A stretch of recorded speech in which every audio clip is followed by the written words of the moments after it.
Break के बाद programme में एक मरतबा फिर से खुशामदीद। हमारा आज का सवाल कि क्या भारतीय सरकार और मीडिया पाकिस्तान फोबिया का शिकार है, इस पर बात हो रही है। ब्रेक पर जाने से पहले मिशेल, मैंने एक सवाल छोड़ा था आपके लिए कि अगर कश्मीरी मुजाहिदीन या भारत के अंदर कोई जो अलहदगी पसंद तहरीक है वो इस तरह की कार्रवाई करती है तो क्या पाकिस्तान पर इल्जाम लगाना ठीक है?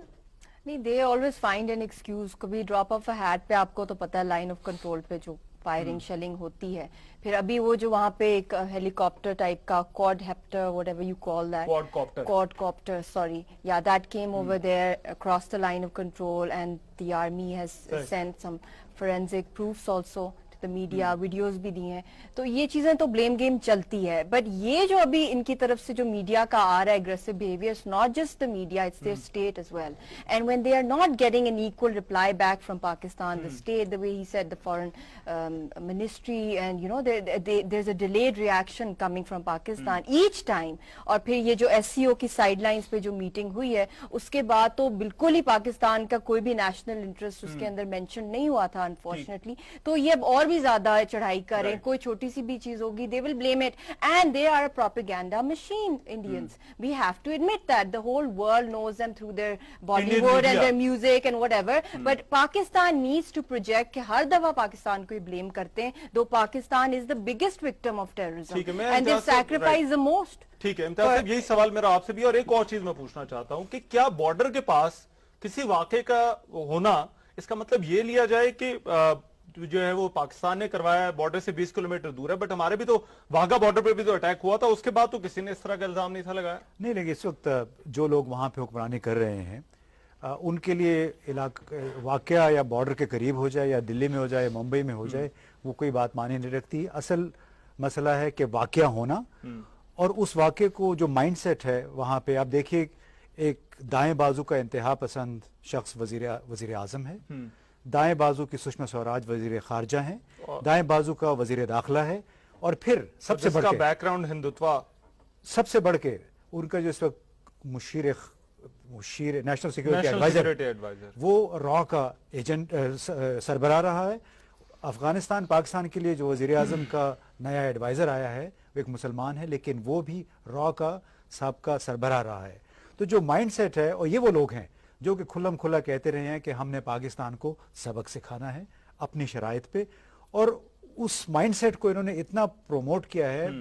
आपने शायद पढ़ा होगा कि कबीर खान जिन्होंने फैंटम फिल्म बनाई और बजरंग भाईजान जो बनाई है, उसकी वजाहत कर रहे थे एक प्रेस कॉन्फ्रेंस में, और उसके खिलाफ इतने सहाफियों ने, भारतीय सहाफियों ने शोर मचाना शुरू कर दिया, और वो सिर्फ ये वजाहत कर रहा था कि हर पाकिस्तानी, कि पाकिस्तान दहशतगर्द मुल्क नहीं है बल्कि कुछ दहशतगर्द पाकिस्तान के अंदर हैं, और यहाँ पे भारत में ये समझ लिया गया कि पाकिस्तान दहशतगर्द है। तो हमने अपनी फिल्मों में कोशिश किया इस तासुर को जाहिल करने की, और उस प्रेस कॉन्फ्रेंस में इतना हंगामा हुआ कि बिल आखिर जो मेजबान थे उनको कहना पड़ा कि अभी हम दूसरे सवाल लेते हैं।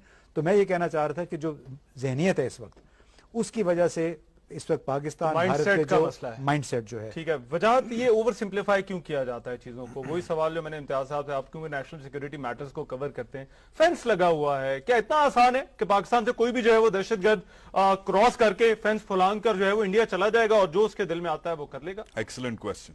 3 किस्म के बॉर्डर हैं, 3 किस्म के। एक LOC है जो हम बचपने से सुन रहे हैं क्या है, एक आपका रेगुलर बॉर्डर है, एक आपकी वर्किंग बाउंड्री है। नारोवाल में जो बॉर्डर लगता है आपका, उसका बाय द वे फौज ने उसका नाम ना ट्रिपल टेयर फेंसिंग रखा हुआ है। अच्छा। ठीक है, हम तो गरीब मुल्क है ना, हमारे पास तो कुछ नहीं है ना, हम तो लल्लू पंजू कौम है। इंडिया बहुत अच्छा मुल्क है, तो इंडिया की बात करते हैं। इंडिया ने बॉर्डर फेंसिंग कैसे की हुई है? पहले कॉन्सेंट्रीना वायर लगाई हुई है, अच्छा, कांटों वाली, ये पहला टियर। फिर फेंस लगाया हुआ है, अच्छा, फेंस में करंट छोड़ा हुआ है, उसके पीछे ओपीज हैं, उसके पीछे ट्रेंचेज हैं, उसके पीछे लाइटें हैं, उसके पीछे कैमरे हैं। ठीक है, 5 लेयर्स हैं। ठीक है, और हर किलोमीटर बाद आपके ओपीज चले जा रहे हैं। फिर आप कहते हो बादल साहब 1:30 बजे जब अटैक हो रहा है, जब 3 सो कॉल्ड अटैकर्स ने 300 स्पेशल फोर्सेस, पता नहीं कौन सी डिवीजन और कौन सी स्पेशल पुलिस और कौन सी रेगुलर पुलिस को 12 घंटे स्वॉट टीम्स को आपने एंगेज करके रखा है। कॉम्प्लेक्स अटैक है, ऑब्वियसली लोग ट्रेंड हैं, मगर ऑब्वियसली उन्हें पता था वो किधर जा रहे हैं, क्या है। इसका क्या मतलब है? मुझे नहीं पता वो कौन थे, मगर मुझे ये पता है कि उनकी ग्राउंड नॉलेज थी। ठीक है, उनके पास ऑन द ग्राउंड उन्हें पता था किधर जाना है किधर जाना है। उन्हें इस इलाके के बारे में हाँ, मालूम था। इनसाइड नॉलेज अगर है यार किसने दी है। सही। सो वंस अगेन अगर आप कह रहे हो कि उन्होंने पूरा आपने नक्शा खींच दिया है सुबह 9:15 से कि जी ये इधर से उतरे, इन्होंने फिर ये कबाब खाए, फिर उन्होंने ये नाश्ता किया, फिर उन्होंने इस बस पे बैठे, फिर इस बंदे को मारा, फिर इधर आ गए। देखें, I don't want to overthink this border thing. मैंने खाली आपसे एक सवाल पूछना है। I let Michelle and Salman साहब answer this question. Why are we talking to India?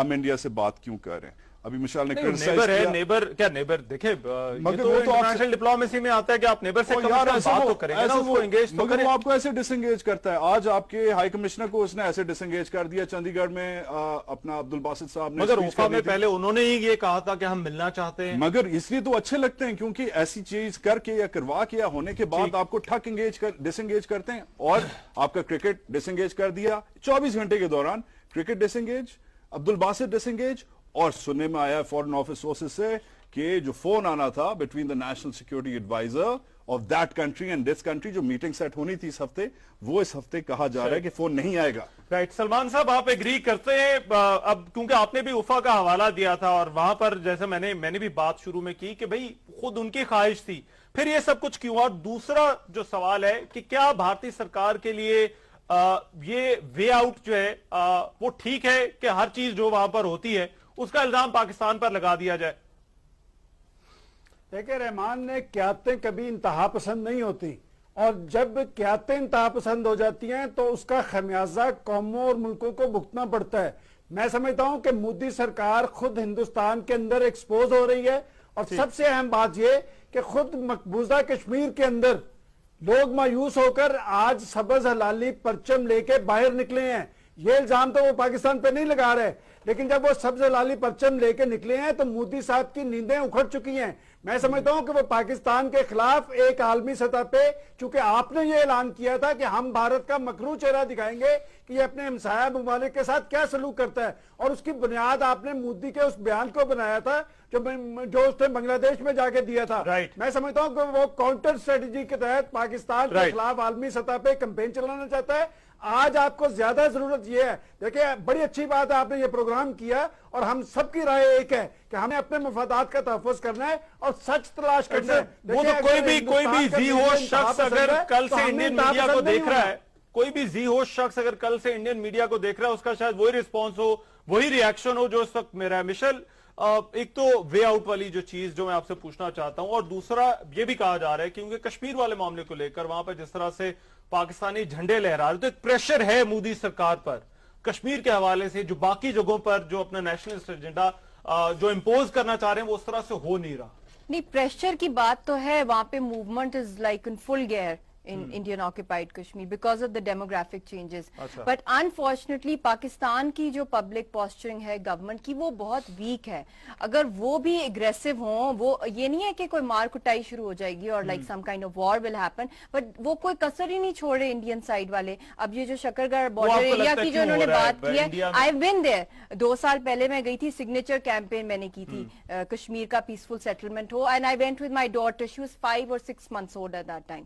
हम पे गए, बॉर्डर पे पहला थम इंप्रेशन मेरी बेटी ने डाला, और उसके कोई 20 मिनट्स के बाद वहां पे फायरिंग और शेलिंग शुरू होगी उनकी साइड से। तो ये तो हर वक्त करते हैं, इनका नेचर ही यही है कि ठीक है, वो आपका पॉइंट है, बट अभी इस वक्त कश्मीर के अंदर पाकिस्तानी झंडे इतनी ज्यादा और कश्मीर की मूवमेंट एकदम से क्यों एक्टिव हो गई है? एकदम से इसलिए हुई है क्योंकि वहां पे वो डेमोग्राफिक चेंजेस वहां पे लाना चाह रहे हैं। ऑक्यूपाइड कश्मीर जो मेजॉरिटी मुस्लिम स्टेटस है उसको वो चेंज कर, और बहुत क्विकली कर रहा है इंडिया, बहुत रैपिडली वहां पे वो हिंदुओं को सेटल कर रहे हैं, वहां कॉलोनीज बना रहे हैं, और जम्मू में जो माइनॉरिटी में अब मुस्लिम्स रह गए जिनको पहले इन्होंने लाखों स्लॉटर कर दिए थे, तो वहां पे भी जो उनको भी बाहर निकाल रहे हैं, तो लोग तो निकलेंगे बाहर क्योंकि मेजॉरिटी मुस्लिम आप एग्री करते हैं ये प्रेशर वाली बात? और फिर दूसरा फिर मेरा वही सवाल होगा कि मोदी सरकार के आने के बाद हमने देखा आसाम के अंदर खालिस्तान के हवाले से फिर से बातें शुरू हो गई, और फिर कश्मीर तो सबके सामने है क्योंकि वहां पर फिर से मूवमेंट बहुत ज्यादा एक्टिव हो गई है।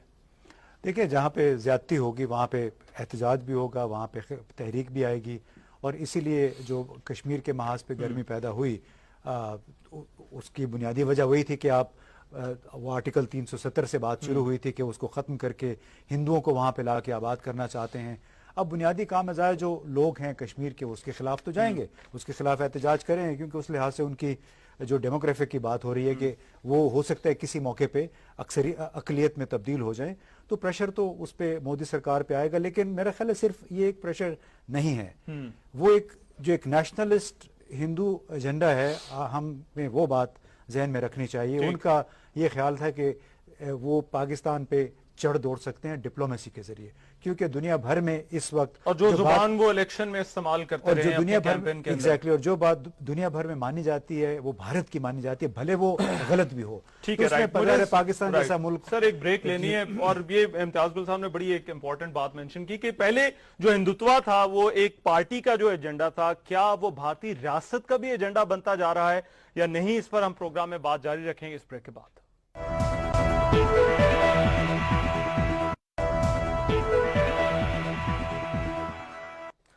ब्रेक के बाद प्रोग्राम में एक मरतबा फिर से खुशामदीद। हमारा आज का सवाल कि क्या भारत की मोदी सरकार और वहां का मीडिया पाकिस्तान फोबिया का शिकार है या नहीं, इस पर बात हो रही है। वजाहत इम्तियाज गुल साहब ने एक पॉइंट मेंशन किया और मेरा ख्याल है मैं खुद उसमें मैंने भी ब्रेक पर जाने से पहले कहा कि क्या हिंदुत्व जो कि पहले एक पार्टी का एजेंडा था, अब वो भारतीय रियासत या स्टेट का एजेंडा बनता जा रहा है?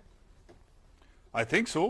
आई मीन आप मतलब जिस किस्म की आपने देखें, थियोलॉजी पे मैं कंफर्टेबल नहीं हूं डिस्कस करना, रिलीजन पे स्पेशली किसी और के धर्म पे, ठीक है, किसी और के रिलीजन पे। I don't know much about Hinduism, I don't know much about Hinduism. I do know a little bit about Indian politics. अच्छा। And it's disturbing for me because मैं ऐसे मुल्क में रहा हूं जिधर मैंने राइट विंग रिलीजन और पॉलिटिक्स को जब मर्ज होते देखा है तो मेरी जनरेशन तो तबाह हो गई है, ये आपकी भी जनरेशन। बिल्कुल सही है। तो मुझे तो डर नजर आने लगता है, डर नजर आता है, डर लगता है कि when right wing extremism of the when the church and state divide जो है हमारी, जब वो खत्म हो जाए और स्पेशली राइट विंग के लिए खत्म हो जाए, ये मैं बहैसियत एक पाकिस्तानी अर्ज कर रहा हूं, ठीक है। तो अगर आपने एक्सपेरिमेंटेशन करनी है और वो भी हिंदुत्व के साथ करनी है और ऐसे मुल्क में करनी है, हम तो फिर भी ठीक सेफ हैं, 97% ज्यादातर मुसलमान ही हैं, ज्यादातर एक दूसरे को ही मारेंगे। ये तो आपको तो आपकी इतनी सीरियस किस्म की डिवाइड्स हैं, आपके पारसी हैं, आपके सिख हैं, आपके क्रिश्चियंस हैं, आपके मुसलमान हैं, ठीक ठाक। तो you have to be very careful. और इसलिए अभी आप अगर गूगल करें और जो ज्यादा मुश्किल नहीं है करना, आप भी करें और खालिस्तान लिखें, तो पिछले 24-48 घंटों के दौरान जो गूगल पे जो खालिस्तान के जो अपडेट्स हैं वो डिस्टर्बिंग हैं। अब अभी तक लेट्स बी वेरी क्लियर, मैं ये नहीं कह रहा, आप ये नहीं कह रहे, मगर नजर आ रहा है कि इंडिया में डिबेट एक हो रही है जो उभर नहीं आके सामने नहीं आ रही कि शायद कोई खालिस्तान कनेक्शन हो, ये जो पंजाब में अटैक्स हुए हैं इससे। मगर ये अच्छी बात है कि डिबेट जारी है, मगर वो सामने नहीं आता इंडियन मेन स्ट्रीम मीडिया में। पाकिस्तान एलईटी एलईजे 1.5 घंटे में कनेक्शन आ जाता है। ठीक है, अजीब सी बात। राइट। सलमान गंज साहब, ऐसा क्यों होता है कि जब यहां पर कोई चीज होती है तो रिस्पांस जो है वो एक बड़ा मुख्तलिफ होता है, मगर जब इंडिया के अंदर कोई भी इस तरह का वाकया होता है, और चाहे वो बॉर्डर के नजदीक हो चाहे वो बॉर्डर से दूर हो, कहीं पर हो, एक बड़ा धमकी आमेज रवैया हम देखते हैं पॉलिटिशियंस का भी और मीडिया का भी। बड़ा वैलिड क्वेश्चन है रहमान आपका। इसे कहते हैं कि यकसुई और संजीदगी किसी कौम और मुल्क के अंदर। बात यह कि हिंदुस्तान के अंदर यकसुई है, संजीदगी है पाकिस्तान के खिलाफ, और जो लीडरशिप बरसे इक़्तिदार इस बुनियाद पे आई है कि वो पाकिस्तान दुश्मनी के नाम पे उसने वोट लिया है, उसी बुनियाद पे बरसे इक़्तिदार आई है। मैं समझता हूँ आज सबसे ज्यादा जरूरत इस बात की है कि पाकिस्तान के अंदर भी एक इत्तेहाद और यकजहती कायम होनी चाहिए, और हिंदुस्तान का जो बकरू और भयानक चेहरा है दुनिया के अंदर, दुनिया को दिखाने के लिए आपको अपना बैरूनी महाज गर्म करना पड़ेगा। सर हम उनसे मिलते हैं, हम कश्मीर का जिक्र तक नहीं करते। डॉक्टर मुलिया लोधी को बुलाने के बाद आपने उसे एक मिशन सौंपा, मुझे नहीं पता कि उस मिशन का अभी तक क्या बना है। एक और बात रहमान मैं कहूंगा, जो वजाहत ने अभी बात की है कि ये कश्मीर और खालिस्तान की बात नहीं, ये बात दुरुस्त है कि खालिस्तान की तहरीक भी फिर करवट ले रही है। ये 32 से आजादी की तहरीकें जो हिंदुस्तान के अंदर चल रही है, ये बुखलाहट उनके अंदरूनी मसाइल की वजह से उन पर तारी है। उनकी लीडरशिप खुद हिंदुस्तान के अंदर एक्सपोज हो रही है और वो उल्टा चोर कोतवाल को डांटने वाली बात है। मैं समझता हूं कि हमें अपने इश्यूज के हवाले से यकसू होना चाहिए और बैरूनी महाज गर्म करना चाहिए। राइट, ठीक है इम्तियाज गुल साहब, ये जो हमारा रद्द-ए-अमल है मैं थोड़ा उस पर बात करना चाहता हूं कि वो कहते हैं कि हम आपसे बातचीत करना चाहते हैं, हम फौरन तैयार हो जाते हैं। वो कहते हैं कि अब हम जो है वो डायलॉग करेंगे और वही बताते हैं कि किस चीज पर करेंगे, और फिर हम उनकी चीजें मान भी जाते हैं। वो कहते हैं कश्मीर का जिक्र नहीं होगा उफा के अंदर तो नहीं होगा, हम कहते हैं ये क्यों होता है? देखिए, पाकिस्तान एक छोटा मुल्क है। अब भले हमारे साथी कहेंगे कि एक बड़ा न्यूक्लियर एटमी हथियार बरदार मुल्क है। नहीं, मैंने तो कहा हम लल्लू पंजू मुल्क हैं। नहीं नहीं, मगर वो आपकी मुराद ये थी। मुकाबला इंडिया के, चलें है ना, उसको यही परसेप्शन है ना। लेकिन देखें, एक छोटा मुल्क है, उसमें जब हमारे वजीर आजम या सदर साहब मिलते होंगे रूसी चीनी की आदत से, अमेरिकी की आदत से, तो वही कहते होंगे कि आप बातचीत के दरवाजे खुले रखें। अब एक अच्छी स्ट्रेटेजी इसलिए है कि इसके जवाब में जब दूसरी तरफ से मुसलसल इनकार होता है, मुसलसल मुज़ाकरात मुनक़ते करने के बहाने तलाश किए जाते हैं, तो डिस्क्रेडिट पाकिस्तान नहीं होता बल्कि भारत होता है, भारतीय क़यादत होती है। आप यकीन कीजिए, मैं गुज़िश्ता रोज़ 2 गैर मुल्की सिफारतकारों से मिला। वो पाकिस्तान को भी जानते हैं, काबुल को भी जानते हैं, भारत को भी जानते हैं। उन्होंने कहा कि इंडिया हम जाते हैं तो दिल्ली में जो थिंक टैंक हैं, जो तहकीक वाले इदारे हैं, उनमें से अक्सर लोगों के साथ आप पाकिस्तान के हवाले से मंतकी गुफ्तगू कर ही नहीं सकते कि इतने उनके पक्के ख्यालात हो चुके हैं। तो वो जो सलमान साहब कह रहे थे कि बड़ी यकसुई पाई जाती है, हमें इस बात पर नहीं खुश होना चाहिए कि मोदी के लिए बड़ी मुश्किलात पैदा हो रही हैं। उस मुल्क में बेशुमार ऐसे लोग हैं जो कि खड़े होकर मोदी के खिलाफ बातें करते हैं। इस मुल्क में खड़े होके बहुत सारे ऐसे लोग हैं जिनके खिलाफ बात नहीं की जा सकती। शायद 2004 में जब कांग्रेस की हुकूमत थी तो रद्द-ए-अमल बड़ा मुख्तलिफ आता था। मिशेल, अब यहाँ पर आगे जो ज्यादा जरूरी सवाल है कि वो उन दोनों मुल्कों के ताल्लुकात, अगर वहां पर ये रवैया रहे तो फिर ताल्लुकात का आगे होगा क्या? जिसमें कश्मीर का मसला है, क्रिकेट सीरीज शुरू होने वाली थी, वो उन्होंने फौरन कैंसिल कर दी। फिर ओफा में जब मुलाकात में कहा गया कि हम एक प्रोसेस जो है वो बातचीत का अमल जो है फिर से बहाल करेंगे, अब वो भी उसके भी इम्कानात मादूम नजर आते हैं। देखिए, इंटरनेशनल जो सिनेरियो था, ये कभी कभार कहते हैं पाकिस्तान की तरफ से माहौल नहीं था। एक तो पहली बात यह है कि माहौल अगर ना हो, आपने क्रिएट करना होता है माहौल। आपका काम क्या है पॉलिटिशियंस का? आपने लॉबिंग करनी है, आपने अपने नेशनल इंटरेस्ट के ऊपर बात करनी है। बेशक उस वक्त फैसले नहीं होते, कश्मीरीज वर नॉट सेइंग कि उसी वक्त उनकी UN रेजोल्यूशंस मानी जाएंगी, बट एटलीस्ट एक concerns head of the state है पाकिस्तान की। Why did he waste his minutes with another head of the state? जब वो 1 मिनट नहीं वेस्ट करते, जब ये ओथ टेकिंग पे गए हैं नवाज शरीफ साहब, मोदी साहब की, तो यू मस्ट हैव नोटिस कि उन्होंने 1 मिनट नहीं, mister Modi didn't waste even a second, और अपने मुल्क के जो भी उनके कंसर्न से उन्होंने बता दिए पाकिस्तान को। पाकिस्तान की तरफ से कोई रिस्पांस आता नहीं है, और स्पेशली आजकल तो उनको बहुत इरिटेशन है बिकॉज ऑफ द CPEC, ये जो चाइना के साथ हो रहा है और चाइनीज इन्फ्लुएंस, और फिर ये जो यहाँ से गुजरना है, तो they trying to like you know gather support from Bangladesh, Cambodia, Australia भी जा रहे हैं, जापान भी अपना नेटवर्किंग बहुत एक्टिवली वो लोग कर रहे हैं। तो इनको अगर आपने इनको काउंटर करना है तो आपके जो अपने प्लस पॉइंट्स हैं, आई डोंट बिलीव कि कौन छोटा है कौन बड़ा है,